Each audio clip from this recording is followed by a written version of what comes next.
Dear teachers, welcome to JS and English Learning.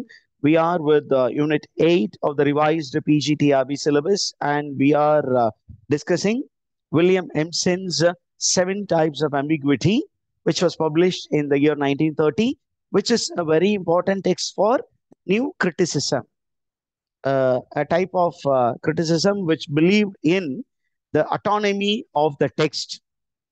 For the interpretation of the text, these critics, the new critics, they believed in the content and structure and the form of the text, and they believed in, they explored the linguistic construction of the text, and the tool in the hands of the new critics was close reading of the text. And Sir William Empson's work is a very important contribution.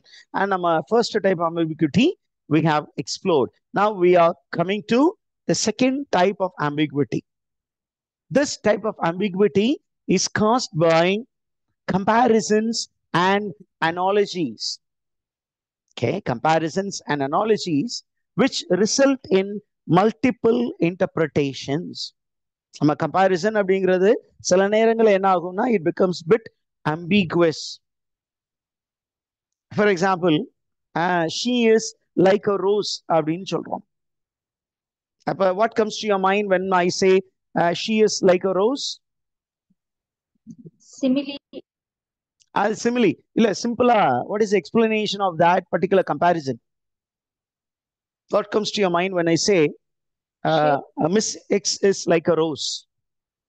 She is so like a rose. So beautiful like rose. She is beautiful. One meaning. Flower by nature is very, very soft, fragile. It will lose its energy towards the end of the day. It will lose its charm. Appa something which is fragile. அந்த பூவோட petal அப்படி தொட்டிங்கன்னா அது தனியாவே கலந்து வந்துடும். இப்போ we need to handle women very carefully அப்படிங்கிற ஒரு மீனிங் இருக்கு. அப்ப ரொம்ப ரொம்ப weak, fragile natured girl is Miss X. இன்னொன்னு very beautiful, அது ஒரு மீனிங். இன்னொன்னு a bright complexioned girl. Rose வந்து ரொம்ப அட்ராக்டிவா இருக்கும். Am I right? What is the other side of rose? கொஞ்சம் எக்ஸ்டெண்டட் சென்ஸ்ல பாத்தீங்கன்னா rose is the simple of love. அப்ப she is a very loving person. அதே நேரத்துல the very physical appearance of rose, rose மட்டும் தனியா இருக்குமா எங்கேயாவது? With the thorns. It will be with a stem, and the stem will be with thorns, which means she is a bit dangerous. அழகு இருக்கு, அதே நேரத்துல கொஞ்சம் ஆபத்தும் இருக்கு. இவ்வளோ இன்டர்பிரிட்டேஷன்ஸ் வருது. So in literature, certain writers, they create such kind of ambiguity by way of comparisons and analogy. Analogyனாலும் ஒன்றும் இல்லை, it's a device of comparison. எதுக்கு அப்படின்னா in order to bring about multiple interpretation. Okay, and this form of ambiguity arises when it will arise அப்படின்னா when literary texts juxtapose different entities or ideas, creating a space for varied interpretation. What do you mean by juxtaposition?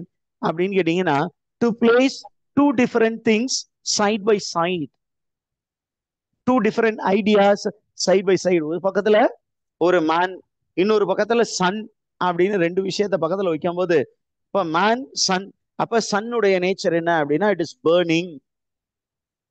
Okay, இன்னொரு இடத்துல பாத்தீங்கன்னா it is life giving. இன்னொரு angle பாத்தீங்கன்னா it is very dynamic, it trains energy. இப்படி பல interpretation இருக்கு. சூரியன் வந்து நம்ம ஒரு அட்வர்டைஸ்மெண்ட்ல இருக்கு என்னன்னா ஒரு ஸ்ட்ரா போட்டு தலையில இருக்கிற தண்ணி எல்லாத்தையும் உறிஞ்சிருது அப்படின்ற. அப்ப when a person is described as sun, you may take it positively or negatively. இப்ப இந்த இன்டர்பிரிட்டேஷன் எப்படி சார் நடக்கும் அப்படின்னா it depends on the reader's perspective and the reader's context. அவர் எந்த பேக்ரவுண்ட்ல இருந்து அந்த ஒரு அனாலஜியை அப்ரோச் பண்றாரு. இப்ப நம்ம இந்தியன் கான்டெக்ட்ல, the eastern கான்டெக்ட்ல பாத்தீங்கன்னா sun is always very bright and hot in the tropical region. நமக்கு எப்பொழுதுமே ஒரே சீசன். என்ன சீசன்னா hot season, hotter season, hottest season. அப்ப ஏதாவது ஒரு மான்சூன் வந்து நம்மளை கொஞ்சம் குளிர்ச்சியா வச்சுக்கணும்னு வச்சுக்கோங்களேன். இல்லைன்னா it will be always very hot here. So do we welcome sun? Maybe farmers will love the sun because they need to produce and give it to all the people in the world. ஆனா எப்பொழுதுமே அந்த சுட்டரிக்கிற சூரியன் நமக்கு பிடிக்காது. ஆனா வெஸ்ட்ல people are very crazy about the sun. அந்த summer season எப்போ வரும் அப்படின்னு அவங்க பார்ப்பாங்க. அந்த summer season is short lived for the westerner. அப்ப the interpretation of sun in a literary text depends on the reader's perspective and the reader's context. Did you understand this, teachers?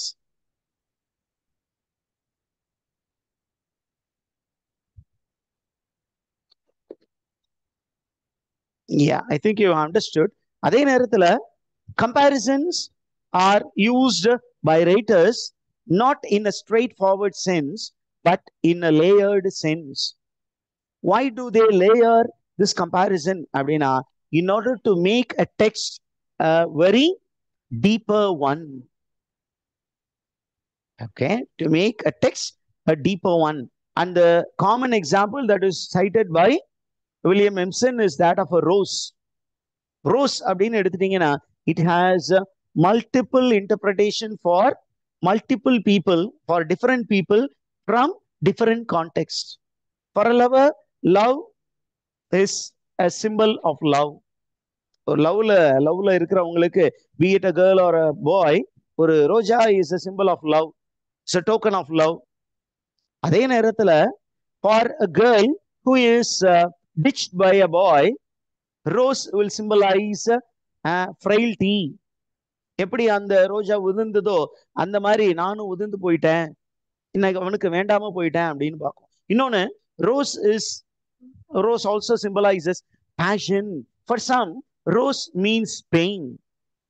So personal experience and the existing knowledge also brings about interpretation according to William Empson. அதுக்கு அவரு example எடுத்துக்கிறது William Shakespeare's famous sonnet. William Shakespeare, while speaking about his beloved, says, "Shall I compare thee to a summer's day? Shall I compare thee to a summer's day?" உன்ன ஒரு summer டேவுக்கு ஒப்பிடவா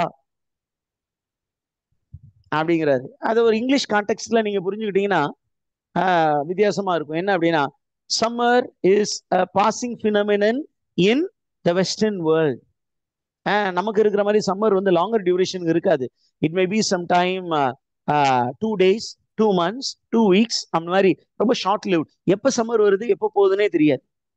எப்பயாவது தான் சூரியன். மற்ற நேரத்தில் எப்பொழுதுமே அங்க ஒரு மாடரேட் வெதர், ரொம்ப சில்லான வெதரே இருக்கும்.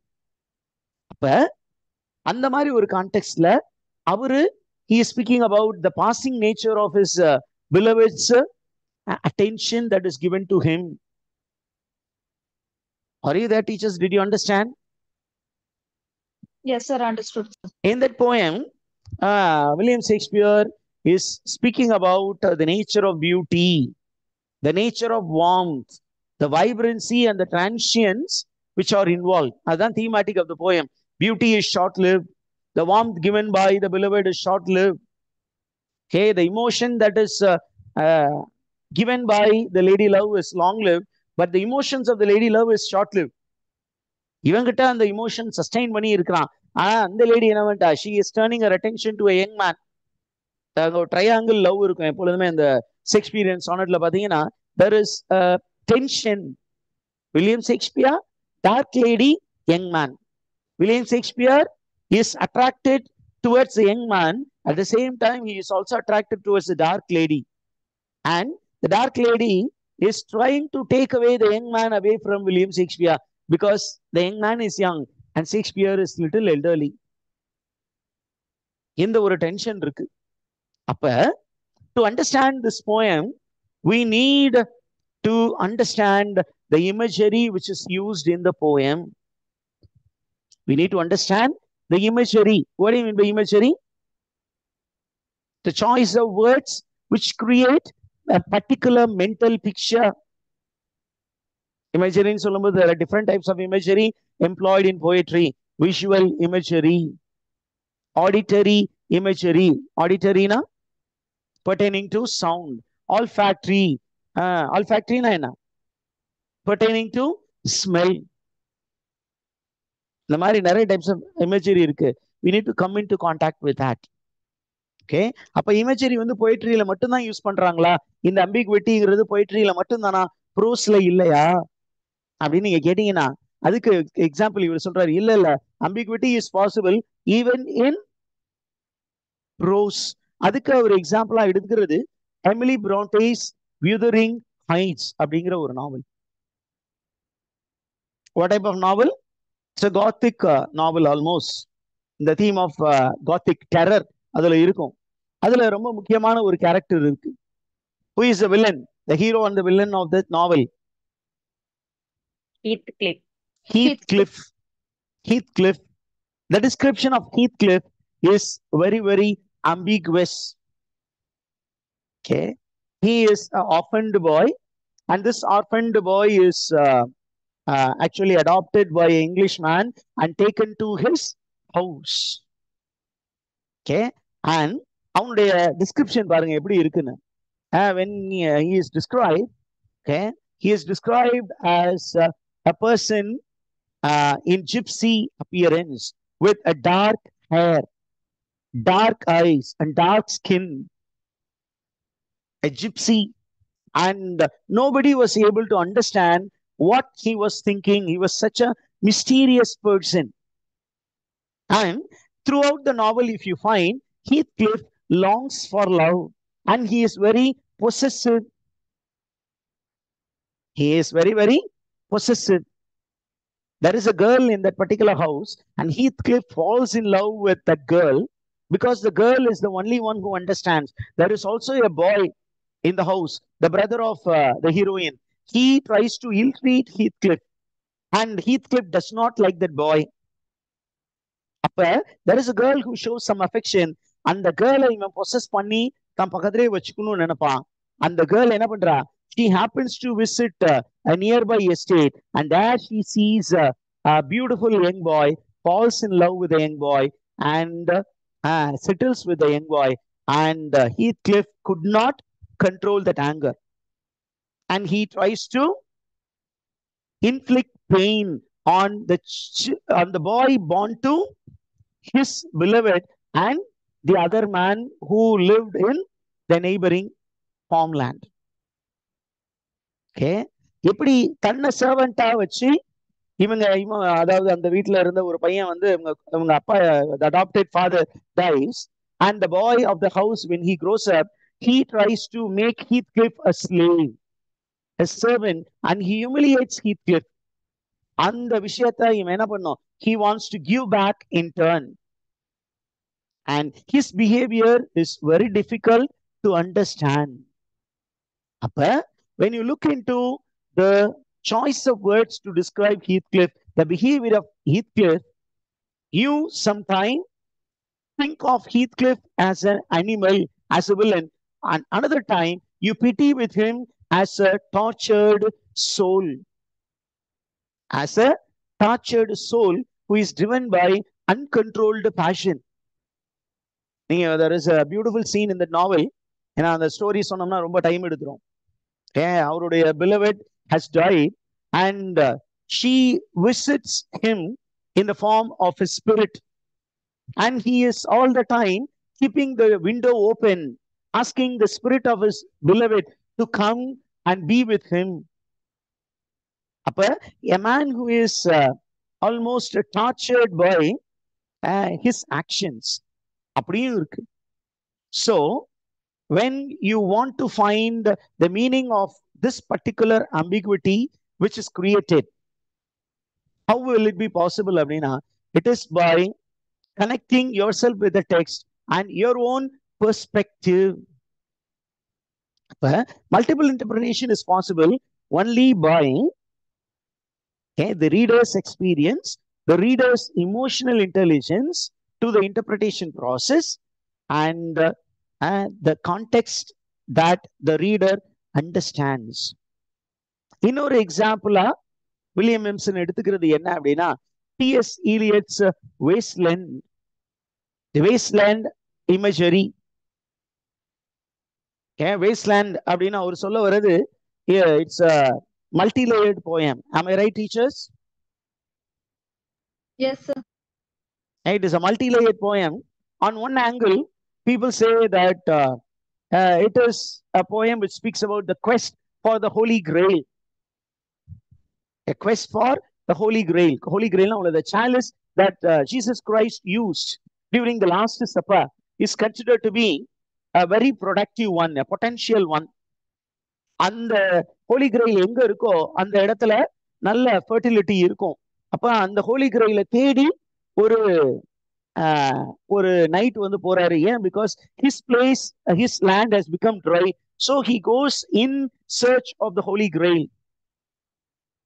இது one part of the story. அதுல இன்னொரு லேயர் பாத்தீங்கன்னா he speaks about an unreal city called England which has become highly immoral.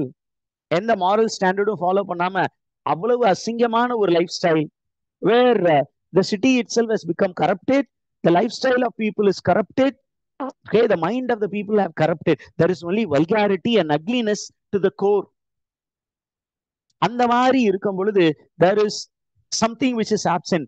What is that something which is absent? Spiritual vacuum is created.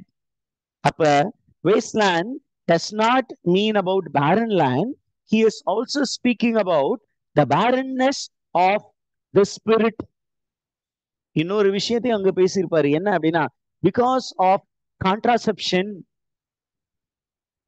contraception, the womb of the modern women have become barren.